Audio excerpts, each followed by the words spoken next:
Të dashur shqiptar, mua më ka rënë fati i madh që të studioj gjuhën çame dhe gjuhën arvanitase.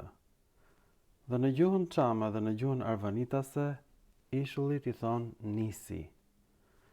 Është emër I gjinisë mashkullore, por në greqisht është emër I gjinisë asnjanse. Dhe vjen nga emri Nesos, greqishte e lashtë, që ishte I gjinisë femërore. Çfarë ka ndodhur? Ilirët, pasardhësit e tyre çamët, e prapavendosin pjesën e trajtës së shquar mbas emrit. Ky është emër I gjinisë femërore në greqisht. Shqiptoheshte Henesos, trajta e shquar e Nesos. Kjo Henesos bëhet në greqishten koine Inesos. Ilirët, çamët, arvanitasit e prapavendosin mbas emrit pjesën e shquar femërore dhe kthehet në nesi. Pastaj eja bëhet I për shkak të harmonisë së zanoreve dhe bëhet misi. Në shqip është emër mashkullor, në greqisht bëhet emër asnjanës.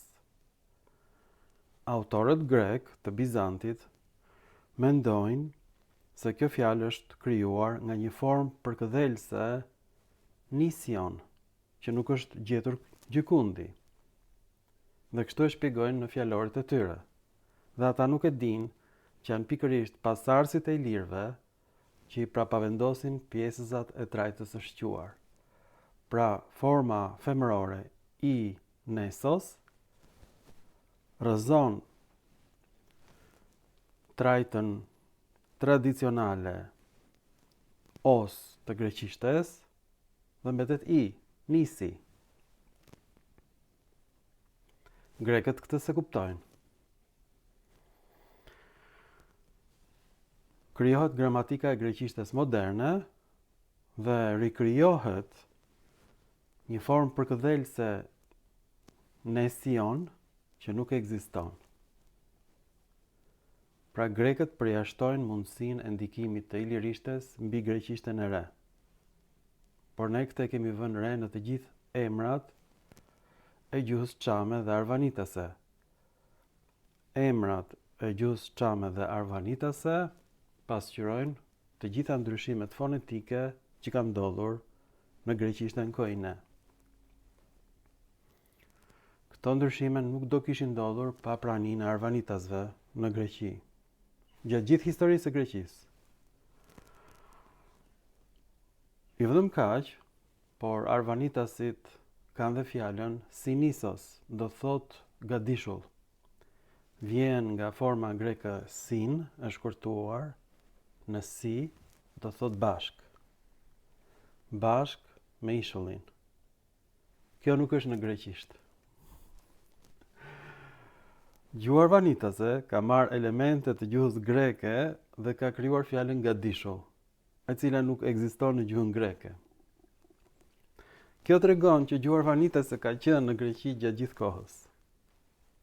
Në mënyrë të pavarur nga gjuha greke, gjuha arvanitase merr elemente gramatikore të greqishtes dhe krijon fjalën gadishull. Shumë bukur.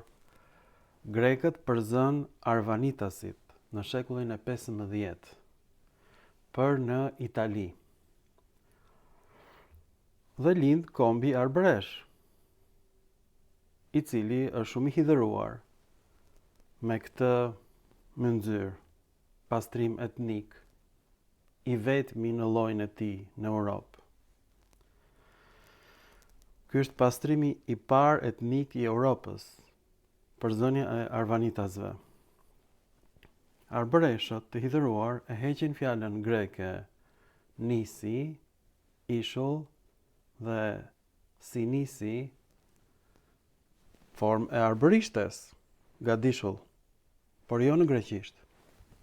E krijuar me elemente greke, sin, bashk, plus nisi, sinisi, gadishull. Dhe ata krijojnë një fjalë të re. Ujdes, ishull, sin ujdes, gadishull. Përsëri marrin element gramatikor grek sin, bashk, plus ishull ujdes. Dhe këtë ata e krijojnë në shekullin e 18. Arvanitas të tjerë shkojnë në një vend tjetër të Italisë, marrin fjalën izola dhe bëjnë izull, ishull. Kjo të shtyn të mendosh që fjala shqipe ishull nuk është krijuar nga latinishtja e lashtë, insula, por nga variantet derivativet, dialektet e gjuhës latine, dialektet italiane, të folura në gadishullin italik. Dhe në një nga këto dialekte është isula, ishull. Kjo është arsye që arbreshët në Itali nuk e kuptojnë njëri tjetrin.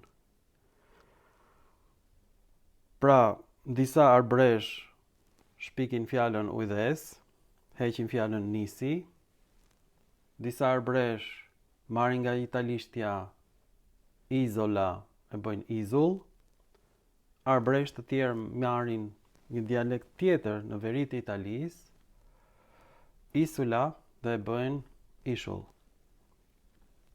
Dhe kjo hyn në gjuhën e buzukut dhe të autorëve që përkthyen Biblën në mënyrë krijuese.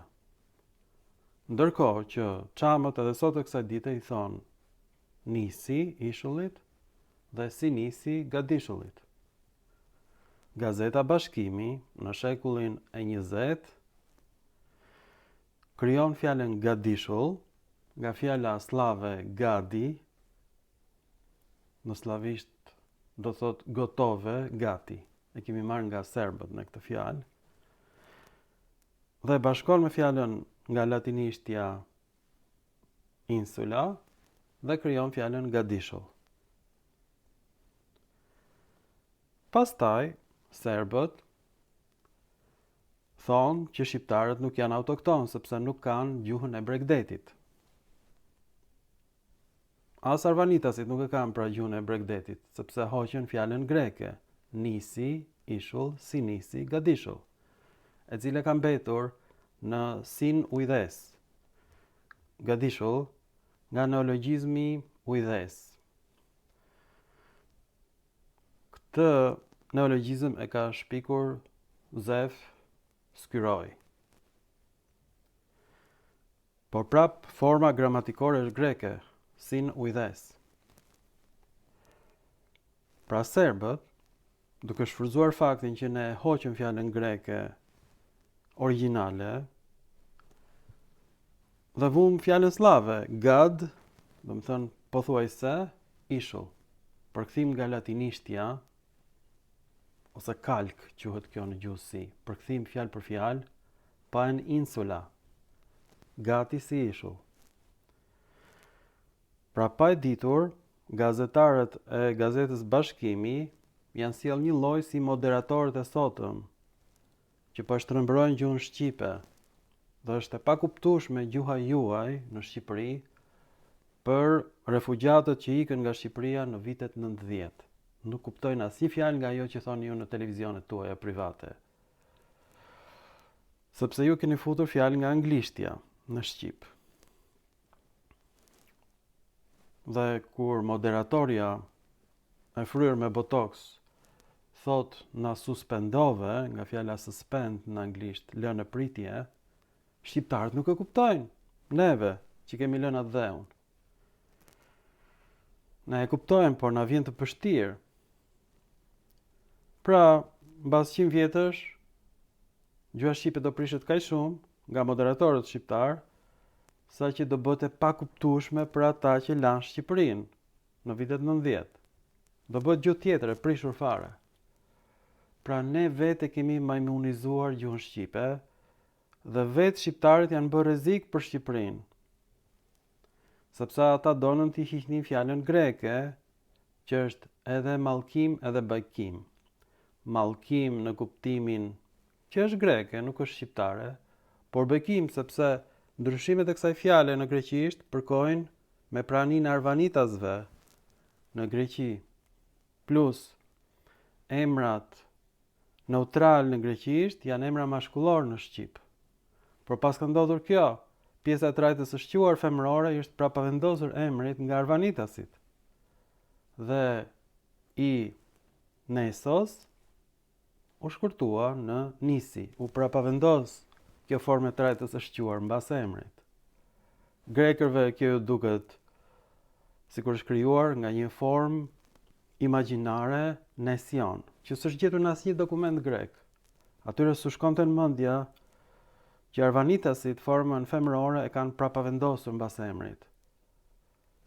Dhe kjo shkaktoi që emër i gjinisë femërore u bë emër asnjanës në greqisht dhe u bë emër i gjinisë mashkullore në shqip.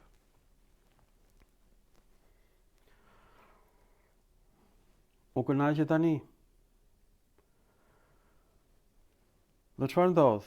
Shqiptarët akuzohen që nuk kanë banuar në Bregdetin shqiptar. Greqia sot është zgjeruar në detin Jon, po na merr Sarandën, po na merr Vlorën, po na merr Himarën, të gjithë Bregdetin, vetëm për një fjalë. Nisi, ishull, si nisi, nga dishull. Ne I hoqëm, sepse ishin greke, për ta pastruar gjuhën nga greqishtja. Mi po ne nuk e dim që ilirët kanë folur greqisht. Kjo është fjalë ilire, helene, në gjuhën e vendasve. Fjalë lashtë, ne e heqim. Serbët thonë, ju nuk jeni autokton. Grekët thonë, ju keni ardhur nga Kaukazi. Të gjitha këto çmendurira që po influencojnë politikën tonë shqiptare sot, e cila po a jep detin grekërve, kanë lindur nga çmenduria e heqjes së fjalëve greke nga gjuha shqipe. Arvanitase. Fjalë origjinale. Dhe në leksionet e universiteteve europiane thuhet që shqiptarët vijnë nga prapatoka ilire, do me thënë, jo nga Shqipëria. Diku nga Bullgaria, prapatoka. Do me thënë në Shqipëri s'ka patur fare shqiptar, e pranuar nga vetë shqiptarët, të cilët nuk e kuptojnë çfarë rreziku I madh është të heqësh fjalët e huazuara të lashta nga greqishtja në shqip. Ti e pastron shqipen, por e bën popullin shqiptar jo autokton, ja heq atij Bregdetin. Pra çmendurirat e moderatorëve të gazetës Bashkimi dhe të moderatorëve arbëresh, të cilët heqin fjalë greke që I ka marrë gjuha arbëreshe nga greqishtja lashtë, kjo përpjekje gjuhësore, ky pastrim gjuhësor, ka shkaktuar pastrimin etnik të shqiptarëve, por edhe të njerëzve të sotëm. Serbët thonë nuk jeni autokton. Në universitetet perëndimore thonë ju jeni në zonën mbi thethin, në prapatokën ilire. Do të thonë në Shqipëri s'ka patur fare shqiptar. Minoritarët grek janë bërë profesor në universitetin me emrin Eqerem Çabej dhe në leksionet e tyre, minoritarët, që deri dje ishin këpucar, tani janë bërë profesor, ato thonë që s'ka patur shqiptar në Shqipëri. Dhe japin leksione për shqiptarët, për fëmijët tanë në universitete, këta minoritarë, armiqtë e Shqipërisë, më të mëdhenj. Të gjitha këto çmendurira kanë ndodhur sepse ne donim të pastronim gjuhën shqipe nga huazimet greke gjoja. Dhe për të bërë mirë, ne I kemi hequr të drejtën vetes për të qenë autokton. Po coptohet Shqipëria sot nga këta të çmendur. Pra mos I hiqni fare huazimet e lashta nga greqishtja e lashtë, sepse kjo tregon që ne kemi qenë skllëvër të tyre. Asgjë tjetër. Por njëkohësisht që kemi qenë këtu, Të gjitha huazimet nga greqishtja e lashtë tregojnë që ne jemi autokton. Pra, Akademia e Shkencave të Shqipërisë është kthyer pa dashje në armike të popullit shqiptar. Dhe këtë po e riparoj unë sot me urgjencë. Ju lutem shpërndajeni këtë film. Kudo, dëgjojeni, sepse është një mrekulli. Ju falenderit për vëmendjen dhe mirupafshim në filma të tjerë shkencor.